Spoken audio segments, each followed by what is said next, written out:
Blog Talk Radio. Hello and good morning, Sunday morning. Welcome to Lori Smith's Blog Talk Radio show. We're going to be talking about child abuse prevention, human rights abuse prevention, and all related topics therein. I hope that everyone who's joining me here will get something out of today's show. I am really excited about all the information that I have. I've been doing quite a bit of research and found some great resources and some great information out there on the web, on the internet. And I'm telling you, it's a click away from your fingertips if you are searching for, some information regarding child abuse or regarding being an adult survivor of child abuse. And there's some great information out there, and I'll be passing some of that along the way here today. And I'm just so happy to be here and to be able to share my experiences, and I sure hope that you will phone in. You can call in on my guest call-in number, and I'll give you that number right now. That's area code 917-889-3736, and that's my guest call-in number if you want to call in and just bring up an issue, or maybe there's a certain topic that you want to discuss, or some information that you have for me. And also, you can phone in with your story if you want to share your story, and as one survivor to another, if you wanted to, ask some, for some information or resources, that'd be great. I did put on a little legalities thing on my blog. I'm not a counselor. I'm not officially able to give legal advice or legal representation of any kind. I'm just a person who survived child abuse myself and who is very interested in wanting to help and to spread the news that there is help, there is hope, and that you need to hang in there, reach out, and find what it takes so that you can have a good life that you deserve to have. So I just thought I'd share some things with you, and we can learn a whole lot on the way. And this is great. So I just had I wanted to go through and again mention what brought me to do this, to actually get involved in child rights and human rights. And it was really it was a couple of years ago. I saw a program on TV that they had a hidden camera, and they had actually got out a picture, a videotape of a woman who had her face smashed in, and she was laying on the ground begging for help, and it was an abusive husband that did that. And I just thought, I couldn't believe it. I know things like this have been going on, and even in my own family, and in other people's family, like friends' families and stuff like that. I've actually seen a lot of violence in my lifetime, and been through a lot of violence, and know that it's going on all around the world and all around the country in North America. So I don't know why I was so bothered by that, but it just really got to me, and I thought, I cannot sit here any longer and not say anything and not want to be part of positive change, because the whole problem with abuse is it starts in the heart. If you can, how can you take your anger out on someone to the point where you are actually hurting them, whether it's physical abuse, sexual abuse, emotional abuse. It's a form of control. It's a form of, a lot of times, of mental illness that people do these things. And there is help, there is hope, and for all the survivors out there, I'm telling you, you hang in there, because I'm counting on you. I'll put that pressure on you right now. If I can do it, you can do it. We can all do it. And but it does take some time. It takes some effort, and you really have to want to heal. You have to want to move on and move past the hatred and the anger, and just the whole thing. You have to want to move on and past it. And really, one good way is by reaching out to those around you who are in need of help, like so many people I see doing. I've been so privileged and so blessed to be able to meet so many wonderful people and survivors of child abuse and sexual abuse and domestic violence, and in my lifetime, and just recently on the internet, I have hooked up with so many awesome, wonderful survivors who are out there just doing such a great job, and I'm going to name some of those in a little while. So, I appreciate anyone who's listening. If you would like to phone in, my area code 917-889-3736. That's the call-in number. I'm not sure how to work the switchboard yet because no one's phoned, but we'll figure it out. If I drop you or something, just make sure you phone back. So, you can also chat if you set up a register on blogtalkradio.com. You can set up to register just to be able to chat with people on the shows, and it becomes just part of your internet service then, instead of an extra phone charge, which I don't blame people. It's rather, costly to make telephone calls, and so. If you'd like to chat with me, that's great. Make sure you put private if you'd like for the conversation to be private. And as well on the telephone, because I'm actually live and this will be recorded. All of these are recorded, these Blog Talk Radio shows. So you do want to make sure if it's private to keep it private and make sure you contact me at a later time. And you can always send me an email if you're not comfortable talking on the air. I am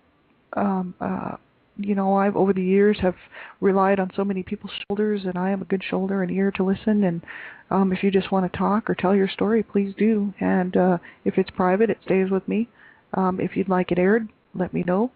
And if anyone would like to be on the air here as part of my show, please let me know. I've just recently set up to do Monday through Friday 15-minute chats on I'm calling it. What am I calling it? I forget now what I'm calling it. But anyway, it's going to be a one child abuse survivor to another. That's what it's called. One child abuse survivor to another. That's just a 15-minute, maybe encouraging chat about how to stay positive and how to hang in there, and maybe just we can all get together and just come up with some resources and books and great information and websites and help that's out there. We can just spread that around each day, Monday through Friday, as long as I can do it for 15 minutes. And it'll be early in the morning because I have to go to work early in the morning. So I have to do this early in the morning. So 5:30, that's Mountain Standard Time.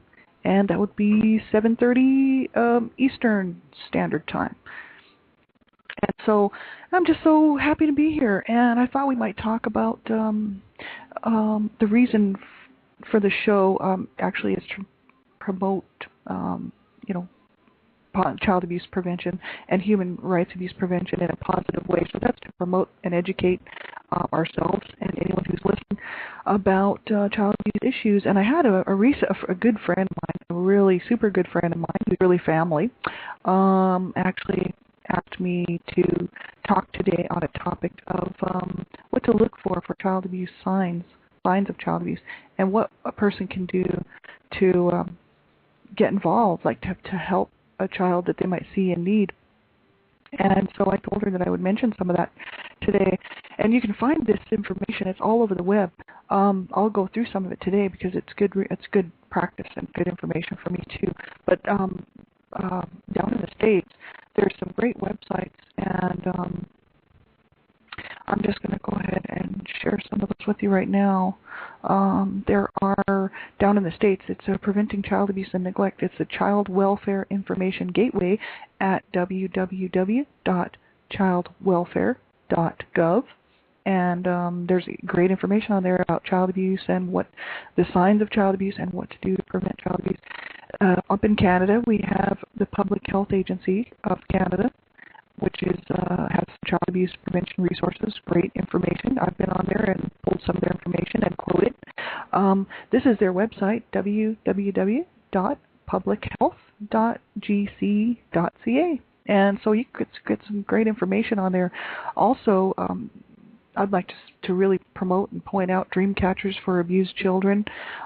This is, they are all over the web. They are a 501c3 child abuse organization. They are nonprofit. They're an official nonprofit 501c3 child abuse organization dedicated to child abuse, neglect, awareness, and prevention. They are two moms on a mission, and that's their quote-unquote two moms on a mission. And they are all over the web. They are such a great resource, and I love them, and I support them in every way that I can. They're on Twitter.com.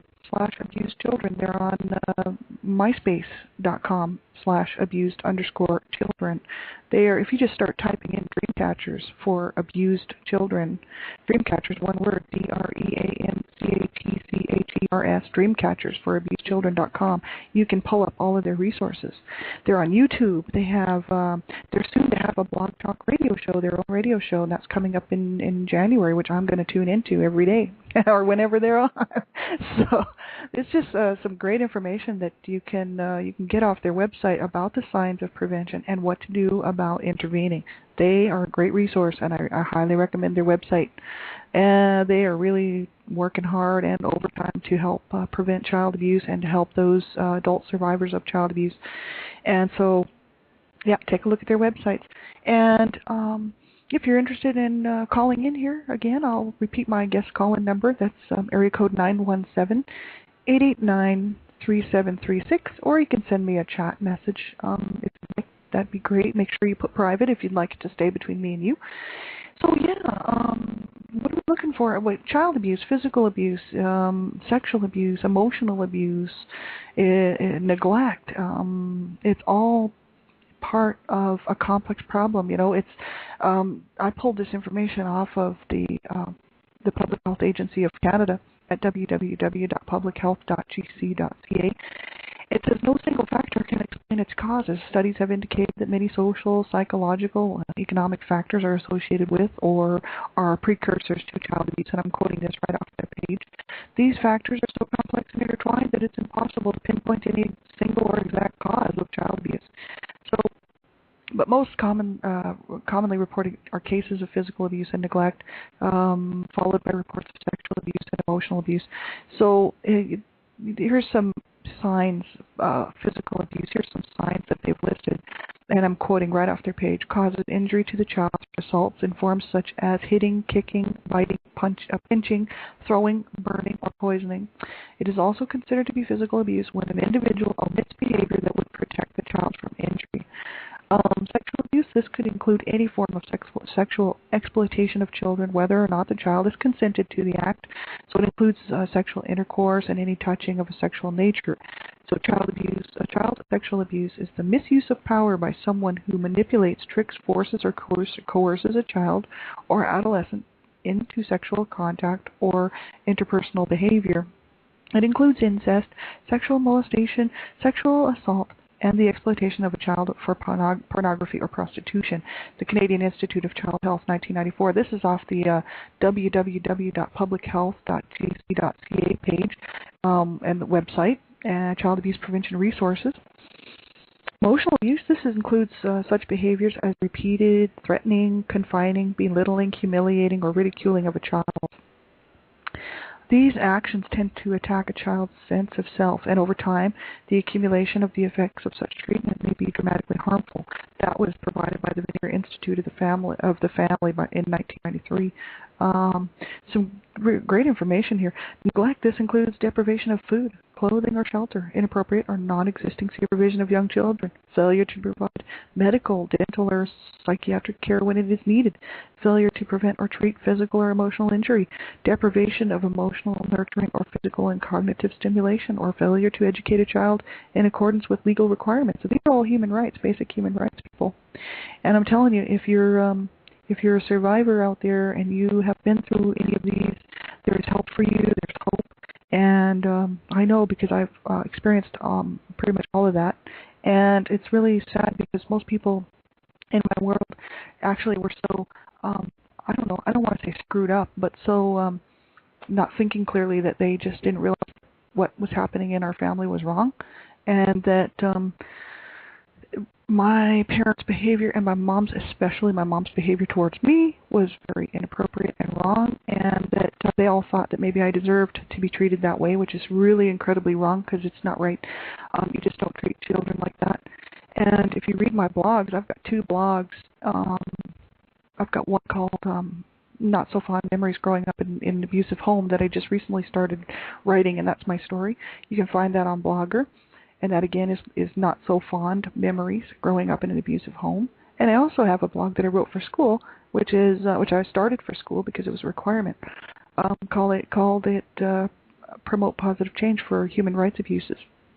So, yeah, you're welcome to check those out. They're on Blogger, and yeah, my story's there for everyone to see. I'm actually writing it out as I go, and I haven't written for a while because I got busy with my Blog Talk radio show. But I will be continuing on to write more chapters because I'm not finished, and there's so much for me I really want to say, because I internalized a lot of this stuff for a long time, thought that I was really cool and I could handle it, and that I didn't need to tell anybody because that was just my own thing. But now I realize the importance of telling people, due to the fact that here in Calgary, 2 of my brothers died up here. One committed suicide many years ago. It's in my blog. And my other brother overdosed from a drug. He overdosed in a shelter from a drug overdose here in Calgary as well. So, that's probably why I'm in Calgary. I wouldn't doubt that that's not why I had to make my way up here to make peace with that. And I stayed because I really like Calgary. It's a beautiful city, and it's a beautiful place. But I wanted to get a memorial of some type for my brothers put out here in Calgary. And I was thinking that maybe, could be a plaque by the homeless shelter, or, some sort of memorial, and start some sort of a fund for them. So that's just the whole issue. I'll be talking more about that. So I have some great information, and I plan on sharing some websites here with you. I found a great resource here. This one is called "We Are Adult Survivors of Child Abuse and Neglect." It's headed up and written by E. Diane Champe, CHAMPE, and it's at www.wearesurvivors.org. They have resources on there, adult survivor news stories, survivors learning to feel safe, information pulled just right off their website, child abuse, runaway, and street sex, child abuse and unemployment, child abuse and obesity, recommended books. They have articles on relationships and research, healing from abuse. The purpose of this website, I'm quoting right off of this from E. Diane Champe, quoting right what she said there on her website. The purpose of this website is to provide a national platform to discuss the core issues that impact the lives of adult survivors of child abuse and neglect, and to develop appropriate action steps to address these issues. Join us in making our voice heard in this call to action to bring about healing and recovery for all survivors. And that's what E. Diane Champe said about her website, www.wearesurvivors.org. Now, I went on there and checked it out, and I signed up for WordPress. Great information on there. I actually took the little survey. I don't know if this was actually promoted. The survey was mentioned by Dreamcatchers for Abused Children on their website, and they actually had mentioned that the survey was there, but they weren't sure if it was still being used or not. But I signed up, and I actually took the survey anyway, just because the more information there is available to these guys to provide help for people like myself and others who are suffering from child abuse, the better. So yeah, if you're interested in phoning in, my area code for my guest call-in number, 917 and 889-3736. And I sure hope that you're getting something out of this. I know I sure am, and I really appreciate anyone who's tuning in. And I welcome comments. If you have any ideas for topics that we can talk about or discuss, let me know. Okay, well, back to what my friend was asking, how to identify, what to look for when, let's say, you suspect a child is being abused, or if you think that a child is being abused. I would say, just from the information that I've gotten off of like Dreamcatchers for Abused Children, and which is at Dreamcatchers for Abused Children, they are at, I'm going to give you their website address again, just in case you need that. They're at http://dreamcatchersforabusedchildren.com. You can go right on their website and check it out. They have some great information. But they said that, if you, and I knew this from a long time ago because I've been interested in this stuff for for many, many years actually. I've been kind of doing my own self-help study. So I've been looking into stuff for many years. They did say that, if you even suspect that a child's being abused, you need to step in and intervene. It's actually, if you don't, this child could die. This is the whole issue. If you don't step in and you don't intervene for a child that you think even if you just have the slightest feeling there's just something wrong, and the child doesn't show any real signs of serious physical abuse or something, but you just suspect that there is, it's better to phone than not to phone the proper authorities in your local area, because if you don't phone, this child could die. And, if you do phone, you could save a life. That's what I see on lots of websites. Phone, because you can save a life. And so that's how important it is. It's so incredibly important. And, I just, even myself, I'm always looking out for, I don't have children, but, if I did, I know dealing with children in schools and stuff, going in to maybe help out in the classrooms with the teachers as a volunteer mom or something, I would be looking out for these children. Because so many, when I was growing up, because I grew up in an abusive home, I didn't ever talk about it when I was a little kid, obviously. And but when I was sitting in the classroom, I would see some of these kids, and I knew, I was their age and everything, and I obviously didn't know how to handle the whole thing, but I knew that some of them were probably going through the same thing I was, and just because of the way that they kind of held themselves, and they were shy and timid, and they were kind of antisocial, and sometimes I'd see a bruise or something, but because I was their age and under physical and emotional and every kind of abuse myself, I really didn't know how to handle it. So if you're interested in joining me on my Blog Talk Radio show, you can phone in. My guest call-in number is area code 917-889-3736, and I sure hope that you will phone in if you have something to share. And I have lots of friends on the East Coast that are hopefully listening, and I love you all very much. And if anybody has any topics that they want to have discussed, please let me know. I would say that intervention is very important. I'm going to I've only got a few minutes left on my show here, about 8 minutes now, but I'm going to read my chapter 2 in my Not So Fond Memories Growing Up in an Abusive Home. It's called Decisions. I'm just going to read it out just so I can do a little explanation on what I was going through at the time. The screen door squeaked as I opened it. It was summer and hot in New Mexico. I opened the front door of Desiree's house and said loudly, "Desiree, are you here?" And her mother came towards me and looked at me surprised, saying, "Aren't you going to knock first?" "Desiree's not here. She has summer school, and she won't be home until later." I was embarrassed to be caught coming into their home without knocking, but Desiree always said just to come in, so I apologized and wiped my tears away hurriedly. I was dizzy and shaking and felt very ill, and I needed to sit down before I fell down. "Would it be okay if I wait on your porch for Desiree?" I asked sheepishly. Desiree's mom was a nurse, and she knew something was wrong. She asked, "Are you all right?" She came closer to me as I had been half hidden by the front door. "What happened to you, sweetie?" she asked, looking at my face and the blood that had been slowly dripping down my neck, and the welt on my right cheek from the backhand I received had become noticeable. "My mom and I had a fight," I said rather casually. "She won." I said, "Let me take a look at you, sweetie. Come here," she said, taking a more serious diagnostic look at what had occurred, and summed it up. "I am a nurse, Lori. You know that, don't you? I work at the hospital, and I think we should take you for an examination." I grew nervous. I did not want to go for an examination. I did not want to be removed from my home. I loved my mom and dad and my sister and brothers, and I did not want to be forcibly removed from them. We were almost removed from the home before, and so I told her, "No, I do not want to go to the hospital." And she asked me if I would allow her to check me out to see if there were any broken bones or internal injuries that might have occurred, and I said that would be all right. The front door opened, and Desiree and her dad came in, and looking at me, wondering what was up, said, "Hey, Lori, what's up?"